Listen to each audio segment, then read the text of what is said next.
So ayun po mga boss, matuloy pa rin tayo sa ating trabaho at dito nga po ay meron naman tayong hawak na unit at ito po yung Hyundai Santa Fe na 2024 model 2.5 at ang concern nito ay coolant leaking. So ayan, kaya ko nilifter yan gawa ng finisher test ko. So sisilipin ko dito sa bandang ilalim. So dito muna tayo mag-una dahil nandito banda yung kanyang water pump. So ayan po mga boss, ko inyo pong makikita. Yan po yung water pump. Ayan yung leak, kitang kita siya mga boss. Sa water pump ang kanyang leak. At warranty pa kasi ito kaya kinakailangan natin ma-report ng maayos para hindi ma-reject sa warranty. So ayan, at kaya ko siya sinilip dito sa ilalim. Then ibababa ko to at titingnan natin yung gamit kong radiator pressure tester. So ayan, ibababa ko muna siya para makita natin dito.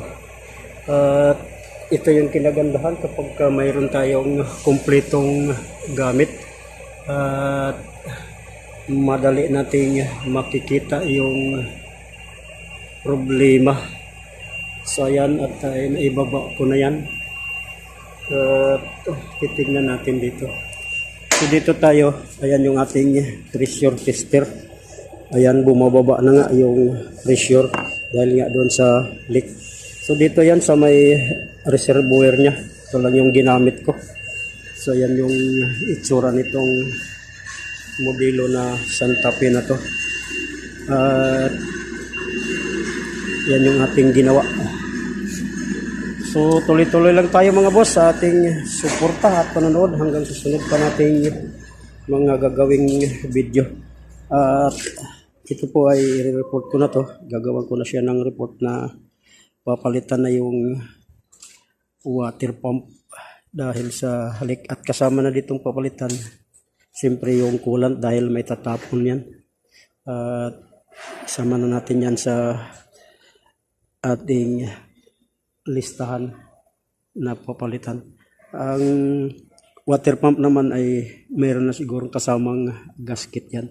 So assembly na yon, at ang gagawin na lang natin dito ay tanggal kabit. So yan po yung kanyang itsura ng makina. Turbo na to mga boss. So ayan, at hanggang dito na lang po muna at maraming salamat ulit sa inyong suporta at panonood hanggang sa sunod pa nating gagawin